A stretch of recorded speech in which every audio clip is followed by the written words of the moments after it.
வரலாற்று மைந்தர்களுக்கு வணக்கம். இன்னைக்கு நம்ம ஒரு பேண்டமிக் சுச்சுவேஷன்ல இருக்கோம் டியூ டு கோவிட்-19னால. ஸோ இப்போ நம்மளுக்கு கவர்மெண்ட் சஜஸ்ட் பண்ற 2 விஷயங்கள் என்னது அப்படின்னா, ஒன்று நம்ம குவாரண்டைன்ல இருக்கிறது, இன்னொன்று வந்து தடுப்பூசி போட்டுக்கிறது. ஸோ கவர்மெண்ட் வந்து எல்லா தரப்பினரான வயதினரையும் இப்போ வந்து தடுப்பூசி போடலாம் அப்படிங்கிற மாதிரி வந்து எல்லாரையும் ஃபோர்ஸ் பண்ணிட்டு இருக்காங்க. ஸோ அந்த தடுப்பூசியோட வரலாற்றையும் அதை எப்படி உருவாக்குறாங்க அப்படிங்கிறதோட பற்றி தான் நம்ம இன்னைக்கு வரலாற்று பக்கத்தில் வந்து பார்க்க போகிறோம். ஸோ இந்த தடுப்பூசி அப்படிங்கிறது வந்து கிட்டத்தட்ட 1721 நடைமுறையில் இருந்துட்டு இருக்குதான். ஆனால் முதல் தடுப்பூசி சட்டப்பூர்வமாக அங்கீகரிக்கப்பட்டது. இதனால வந்து கம்ப்ளீட்டாக இந்த நோய் வந்து குணமாகும் அப்படின்னு சொல்லி ஒரு தடுப்பூசி கண்டுபிடிச்சாங்க அப்படின்னு பார்த்தோம் அப்படின்னா அது வந்து பெரியம்மை நோய்க்கு தான். ஸோ எட்வர்ட் ஜென்னர் அப்படிங்கிறவங்களால வந்து பெரியம்மை நோய்க்கு வந்து ஒரு தடுப்பூசி வந்து கண்டுபிடிக்கப்படுது. எட்வர்ட் ஜென்னர் அப்படிங்கிறவங்க இங்கிலாந்துல வந்து பிறக்கிறாங்க. ஸோ அவங்க கண்டுபிடிச்ச காலத்திலே வந்து கவுபாக்ஸ் அப்படிங்கிற ஒரு நோய் வந்து இந்த பெரியம்மையை வந்து தடுக்கும் அப்படிங்கிறது வந்து நிறைய பேர் வந்து கண்டுபிடிச்சு முன் வைக்கிறாங்க. ஆனா அது எதுவுமே வந்து ப்ரூஃப் இல்லாதனால வந்து ஏத்துக்கல. ஸோ இந்த எட்வர்ட் ஜென்னர் அப்படிங்கிறவர் தான் என்ன பண்றாருன்னா ஒரு 20 இயர்ஸா வந்து ரிசர்ச் பண்ணி வித் ப்ரூஃபோட வந்து சப்மிட் பண்றாரு. இந்த கவுபாக்ஸ் நோய் வந்து பெரியம்மை நோய் வந்து தடுக்கக்கூடிய ஒரு தடுப்பூசியை செயல்படும் அப்படின்னு. ஸோ அதை ப்ரூவ் பண்றதுக்கு வந்து அவர் என்ன பண்றாரு அப்படின்னா, அவருடைய தோட்டத்துல வேலை பார்க்குற ஒருத்தரோட ஒரு 8 வயசு பையனுக்கு வந்து அவங்களோட பண்ணையில வேலை பார்க்குற ஒரு பெண்ணோட கையில இருந்து அந்த கவுபாக்ஸ் அப்படிங்கிற நோயால தாக்கப்பட்ட ஒரு பெண்ணோட கையில உள்ள அந்த கொப்புளத்துல இருந்து ஒரு நீர் எடுத்து அதை வந்து அந்த 8 வயசு பையனுக்கு வந்து ஒரு இன்ஜெக்ஷனா போடுறாரு. ஸோ அப்போ அந்த பையனுக்கு வந்து கவுபாக்ஸ் நோய் வந்து வந்துருது எதிர்பார்த்த மாதிரி. ஆனா அது வந்து கொஞ்ச நாள் வந்து குணமாயிருது. ஏன்னா அது வந்து அவ்வளவு பெரிய நோய் கிடையாது. ஸோ அதுக்கப்புறம் என்ன பண்றாரு அப்படின்னா, கொஞ்ச நாள் கழிச்சு சில வாரங்கள் கழிச்சு வந்து அந்த பெரியம்மை அப்படிங்கிற நோய் தாக்குன ஒருத்தவங்களோட உடம்புல ஒரு கொப்புளத்துல இருந்து நீரை எடுத்து திரும்பவும் அந்த சின்ன பையனுக்கு வந்து தடுப்பூசியை வந்து போடுறாரு. ஸோ என்ன நடக்கு அப்படின்னா, அவர் எதிர்பார்த்த மாதிரியே வந்து அந்த தடுப்பூசி நோய் வந்து அந்த சின்ன பையனை வந்து தாக்கல. ஸோ ரீசன் என்ன அப்படின்னா, அந்த கவுபாக்ஸ் ஏற்படுத்துற அந்த வைரஸ், அந்த கிருமி தான் அதோட சேம் டைப் தான் வந்து இந்த பெரியம்மை நோயை ஏற்படுத்துது. ஸோ அந்த பெரியம்மை நோயை வந்து அந்த கவுபாக்ஸை குணமாக்குற அந்த அந்த சக்தியை வந்து நம்ம இம்யூன் சிஸ்டம் வந்து கண்டுபிடிச்சு ஆக்சுவலா அதை வந்து அழிச்சு அந்த நோய் வந்து நம்ம உடம்புல இருந்து அந்த சின்ன பையன் உடம்புல இருந்து நீக்கிடுச்சு இல்லையா. So same type of virus வந்து தாக்கும் போது அதே மாதிரி அதால வந்து இமீடியட்டா வந்து ஆக்ட் பண்ணி அந்த நோயை வரவிடாம தடுக்க முடியுது. ஸோ இப்படிதான் வந்து ஃபர்ஸ்ட் தடுப்பூசி வந்து கண்டுபிடிக்கிறாங்க. ஸோ இந்த இதே மாதிரி நிறைய தடுப்பூசிகள் வந்து இது வரைக்கும் கண்டுபிடிச்சிருக்காங்க. அதில் நம்ம முக்கியமானது அப்படின்லாம் என்னதுன்னு பார்த்தோம் அப்படின்னா, small pox, diphtheria, tetanus, polio, தட்டம்மை, rubella, hepatitis, chicken pox, influenza, அப்புறம் வந்து ரேபிஸ், இந்த மாதிரி நோய்களுக்கெல்லாம் கண்டுபிடிச்சது வந்து ஒரு முக்கியமான தடுப்பூசியை வந்து வரலாற்றில் வந்து பார்த்துட்டு இருக்காங்க. ஸோ இப்போ இந்த தடுப்பூசி எப்படி கண்டுபிடிச்சாங்கன்னு சொல்லிட்டோம். ஆனா அந்த தடுப்பூசியில என்ன இருக்கு, இந்த தடுப்பூசியோட ஃபார்முலா என்ன அப்படின்னு நம்ம பார்த்தோம் அப்படின்னா, ஒரு 4 டிஃபரெண்ட் டைப்ஸ்ல வந்து தடுப்பூசியை வந்து கண்டுபிடிக்கிறாங்க. ஸோ இந்த 4 டிஃபரெண்ட் டைப்ஸ் நம்ம என்னலாம் அப்படின்னு பார்த்தோம்னா, ஃபர்ஸ்ட் ஒன் வந்து லைவ் அட்டினியேட்டட், செகண்ட் ஒன் வந்து killed or inactivated, and third one is toxoids, அப்புறம் வந்து சப்யூனைட் அண்ட் கான்ஜுகேட் இப்படிங்கிற மெத்தட்லாம் வந்து தடுப்பூசியை வந்து ப்ரொடியூஸ் பண்றாங்க. ஸோ லைவ் அட்டினியேட்டட் அப்படின்னா நம்ம என்ன அப்படின்னு சொல்லி பார்த்தோம் அப்படின்னா, ஒரு உயிரோட இருக்கிற வைரஸையோ பாக்டீரியா வந்து இன்னொரு உடம்புல வந்து செலுத்தி, அதாவது ஃபார் எக்ஸாம்பிள் அதிகமாக வந்து இந்த கோழிங்களோட உடம்புல தான் வந்து யூஸ் பண்றாங்க, அதுக்குள்ள செலுத்தி அதுல இருந்து அந்த வைரஸை வந்து வளர விடுறாங்க. ஸோ வளர்த்ததுக்கு அப்புறமா அந்த வைரஸ் எடுத்து மனுஷனோட உடம்புல வந்து வேக்சினை வந்து செலுத்துறாங்க.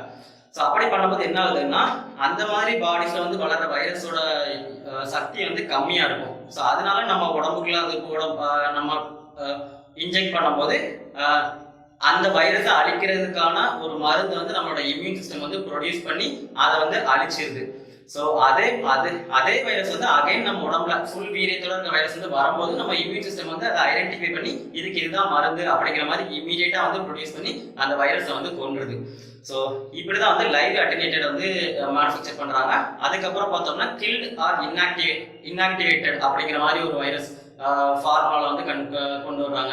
அப்படின்னா என்னன்னா, ஒரு வைரஸை வந்து கில் பண்ணி அதை கொன்று, இல்லைன்னா அதோட சக்தியெல்லாம் எடுத்துட்டு ஒரு மலட்டுத்தன்மை அப்படின்னு வச்சுக்கோங்க, மலட்டுத்தன்மையான ஒரு வைரஸ் இதை வந்து இன்ஜெக்ஷனா வந்து நம்மளோட உடம்புக்குள்ள வந்து செலுத்துறாங்க. ஸோ அந்த வைரஸை வந்து எப்படி கொள்றாங்க இல்லைன்னா இன்ஆக்டிவேட் பண்றாங்க அப்படின்னா கெமிக்கல்ஸ் மூலம் வந்து அதை இன்ஆக்டிவேட் பண்ணி நம்மளோட உடம்புக்குள்ள வந்து செலுத்துறாங்க. ஸோ லைவ் அட்டினேட்டடுக்கு பார்த்தோம்னா தட்டம்மையோட வேக்சின் வந்து லைவ் அட்டினேட்டட் ஃபார்முலா யூஸ் பண்ணி தான் வந்து பண்ணியிருக்காங்க. கில்ட் அட்டினேட்டட் பார்த்தோம்னா போலியோ. ஸோ இதுதான் வந்து லார்ஜா வந்து யூஸ் பண்றாங்க கில்ட் அட்டினேட்டட். ஏன்னா லைவ் உயிரோட இருக்கிற வைரஸ் செலுத்தும் போது நம்மளுக்கு வந்து அது மியூட்டேட் ஆகி வேற விதமான பாதிப்புகளை ஏற்படுறதுக்கு வந்து பாசிபிலிட்டிஸ் இருக்கு. ஸோ அதனால வந்து இந்த கில்ட் ஆர் இன்ஆக்டிவ் வைரஸ் இந்த ஃபார்முலா தான் வந்து மோஸ்ட் ஆஃப் த வேக்சின்க்கு வந்து யூஸ் பண்றாங்க. ஸோ அதுக்கப்புறம் பார்த்தோம் அப்படின்னா டாக்சைட்ஸ். ஸோ டாக்சைடு அப்படிங்கிறது ஒரு வைரஸ் இல்லை பாக்டீரியான்னு எடுத்துக்கிட்டோம் அப்படின்னா அந்த வைரஸ்குள்ள வந்து டாக்ஸின் அப்படிங்கிற ஒரு விஷம் இருக்கும். கரெக்டா? ஸோ வெறும் பாக்டீரியா வச்சு ஒன்றும் நடக்க போறதில்ல. அதுக்குள்ள இருக்கிற அந்த விஷம் தான் வந்து மனுஷங்களை வந்து உடம்பு சரியில்லாம ஆக்குறதுக்கான ஒரு காரணியா இருக்கு. ஸோ அந்த டாக்ஸினை மட்டும் தனியா பிரிச்சு அதை வந்து நம்ம உடம்புக்குள்ள வந்து இன்ஜெக்ட் பண்ணி அனுப்புறாங்க. ஸோ அதுதான் வந்து டாக்சைடு அப்படிங்கிற மெத்தட்ல வந்து கண்டுபிடிக்கிறாங்க. ஸோ அதுக்கப்புறம் பார்த்தோம்னா அதுக்கப்புறம் பார்த்தோம்னா சப்யூனிட் ஆர் கான்ஜுகேட் அப்படிங்கிற மெத்தடு. சப்யூனிட் அப்படின்னா வைரஸ்ல பாக்டீரியோட ஒரு ஸ்பெசிபிக் பார்ட்டை மட்டும் பிரிச்சு நம்ம உடம்புக்குள்ள வந்து அனுப்புறாங்க. சப்யூனிட்.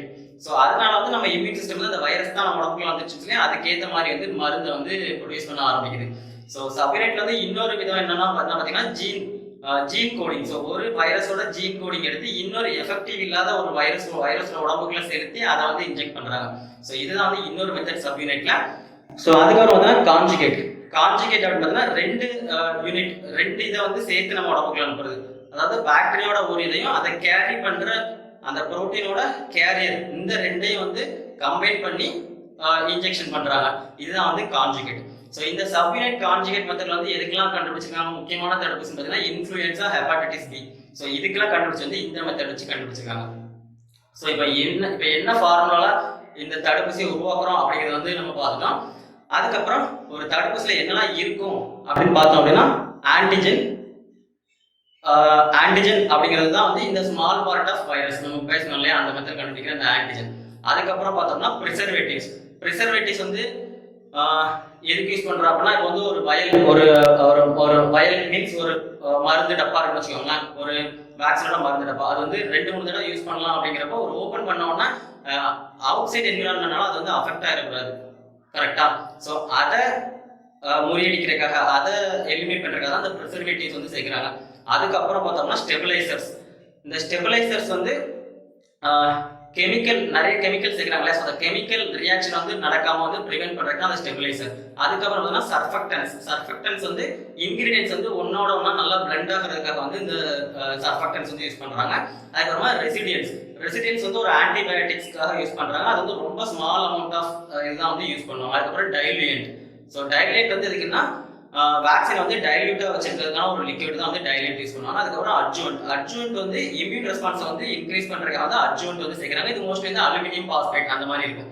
ஸோ பாத்தீங்கன்னா இவ்வளவு இதுதான் வந்து இந்த ஒரு வேக்சின் எடுத்துக்கிட்டோம் அப்படின்னா அந்த வேக்சினோட உள்ள இருக்கிற வந்து இன்கிரீடியன்ஸ் மொத்தமா. ஸோ அதுக்கப்புறம் பார்த்தோம் அப்படின்னா இப்போ இன்கிரீடியன்ஸ் நம்ம ஒரு வேக்சின் அப்படின்னு பார்த்தோம் அப்படின்னா எந்த வேக்சினுமே 100% வந்து ஃபர்ஸ்ட் சேஃப் இல்லை. சரியா? இதுதான் வந்து உண்மை. இப்போ நம்ம எந்த இங்கிலீஷ் மெடிசன் எடுத்துக்கிட்டாலுமே அதுக்கு ஒரு சைடு எஃபெக்ட் இருக்கும். கரெக்டா? ஸோ அதே மாதிரி தான் வந்து நம்ம ஒரு வேக்சின் வந்து நம்ம உடம்புக்குள்ள செலுத்துறோம் அப்படின்னா அதுக்கும் வந்து சைடு எஃபெக்ட்ஸ் வந்து இருக்கதான் செய்யும். லைக் ஃபீவர், வாமிட்டிங், இல்லைன்னா அலர்ஜி, இந்த மாதிரி வந்து நிறைய சைடு எஃபெக்ட்ஸ் வந்து நம்ம இருக்கதான் செய்யும். ஸோ 100% இது வந்து எஃபெக்டிவா இருக்கும் அப்படின்னா அது வந்து இல்லைன்னு சொல்ல முடியும். ஆனா இந்த தடுப்பூசியை வந்து பலதரப்பட்ட சோதனைகளுக்கு அப்புறமா தான் வந்து மனுஷங்களுக்கு வந்து அதை வந்து இன்ஜெக்ட் பண்ணணும் அப்படிங்கிறது வந்து வேர்ல்ட் ஹெல்த் ஆர்கனைசேஷனோட ஒரு ரூலா இருக்கு. ஸோ பார்த்தோம்னா ஃபர்ஸ்ட் எடுத்தோன்னா ஒரு இன்ஜெக்ஷன் கண்டுபிடிச்சாங்க அப்படின்னா வந்து டைரக்டா மனுஷங்களுக்கு போட்டுற மாட்டாங்க. ஸோ ஃபர்ஸ்ட் வந்து விலங்குகளுக்கு, பறவைகளுக்கு வந்து அதை வச்சு சோதிப்பாங்க. அங்க ஒர்க் அவுட் ஆச்சு அப்படின்னா அதுக்கப்புறம் ஒரு 3 phases ஆஃப் ட்ரையல்ஸ் வந்து நடக்கும் ஹியூமன்ஸ் வச்சு. ஸோ ஃபர்ஸ்ட் பார்த்தோம்னா ஃபர்ஸ்ட் ஃபேஸ் ட்ரையல் அப்படின்னு சொல்லி பார்த்தோம்னா ஒரு 10 to 20 people, ஸோ வாலண்டியரா வந்து வருவாங்க இல்லையா, அந்த பீப்புள்ஸ்க்கு வந்து இந்த மாதிரி வேக்சினை வந்து இன்ஜெக்ட் பண்ணி ஃபர்ஸ்ட் வந்து டெஸ்ட் பண்ணுவாங்க. ஸோ அதுல பாஸ் ஆயிட்டு அப்படின்னா அடுத்தது phase 2 ட்ரையல் போவாங்க. ஸோ அந்த phase 2 ட்ரையல்ல பார்த்தோம் அப்படின்னா ஒரு 50 to 100 பீப்புள்ஸ் வாலண்டரி பீப்புள்ஸ் வந்து அந்த இன்ஜெக்ஷனை வந்து பாஸ் பண்ணுவாங்க. ஸோ அந்த டெஸ்ட்டும் பாஸ் ஆயிட்டு அப்படின்னா தேர்ட் ஃபேஸ். ஸோ தேர்ட் ஃபேஸ்ல வந்து 100ல இருந்து ஒரு 1000 சம்திங் பீப்புள்ஸ் வாலண்டரி பீப்புள்ஸை வச்சு அந்த இன்ஜெக்ஷன் பண்ணி வந்து செக் பண்ணுவாங்க. அது வந்து இதுக்கு முன்னாடி இன்ஜெக்ஷன் போடாதவங்களா இருக்கணும், நல்ல ஹெல்த்தியான பீப்புள்ஸ் அந்த மாதிரி செலக்ட் பண்ணி தான் அந்த இன்ஜெக்ஷன் வந்து போட்டு வைப்பாங்க.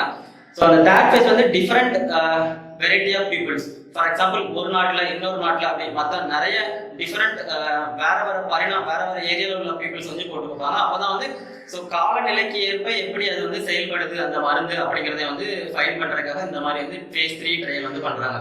ஸோ ஃபேஸ் 3 ட்ரையல் முடிச்சதுக்கு அப்புறமா தான் கவர்மெண்ட் வந்து அதை அப்ரூவ் பண்ணி இந்த மாதிரி மனுஷங்களுக்கு வந்து போடலாம் அப்படிங்கிற மாதிரி வந்து அப்ரூவல் பண்ணுறாங்க.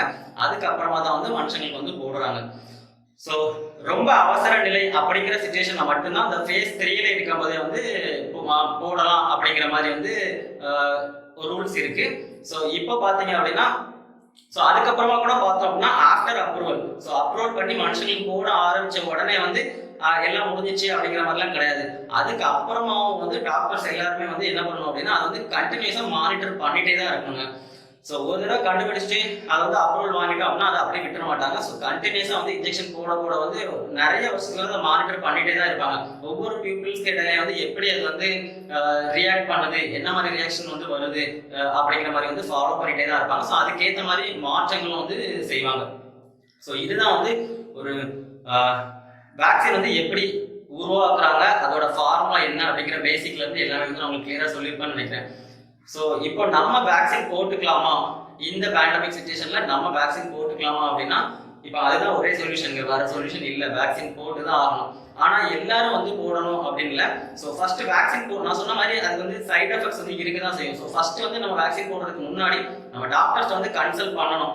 நம்மளோட பாடி கண்டிஷன் என்ன, நம்மளுக்கு வந்து இந்த நோய் எதுவும் வேற எதுவும் நோய் இருக்குதா அப்படிங்கிறதெல்லாம் பார்த்துட்டு அவங்க அப்ரூவல் பண்ணா மட்டும்தான் நம்ம வந்து வேக்சின் எடுத்துக்கணும். ஸோ வேக்சின் போட்டாதான் இப்போ நம்ம வந்து ரொம்ப கொடுமையா வளர்ந்துட்டு இருக்கிற இந்த கொரோனா வந்து தப்பிக்க முடியும் அப்படிங்கிறது கவர்மெண்டோட எண்ணம். ஸோ டாக்டர்ஸும் அதான் சஜஸ்ட் பண்றாங்க. ஸோ யாருக்கெல்லாம் வேக்சின் போடுறதுக்கான தகுதி இருக்கோ ஸோ அவங்க எல்லாருமே வந்து டாக்டர் வந்து கன்சல்ட் பண்ணிட்டு வேக்சின் போடுங்க. ஸோ இந்தியாவில் அப்படின்னு பார்த்தோம்னா கோவேக்சின், கோவிஷீல்டு அப்படிங்கிற 2 வேக்சின் வந்து இந்தியாவிலேயே தயாரிச்சு வேக்சின் வந்து இப்போ போட்டுட்டு இருக்காங்க. அது போக இப்போ ரீசெண்டா இந்தியா வந்து ரஷ்யால வந்து ஸ்புட்னிக் அப்படிங்கிற ஒரு தடுப்பூசியை வந்து இறக்குமதி பண்ணி வச்சிருக்காங்க. ஸோ அதுவும் வந்து கூடிய சீக்கிரத்துல வந்து இந்தியன் பீப்புள்ஸ் வந்து போட ஆரம்பிச்சிருவாங்க. ஸோ தடுப்பூசி போடுவோம், டாக்டர்கிட்ட கன்சல்ட் பண்ணிட்டு போடுவோம். நன்றி, தேங்க்யூ. மறக்காம சப்ஸ்கிரைப் பண்ணுங்க, ஷேர் பண்ணுங்க, லைக் பண்ணுங்க.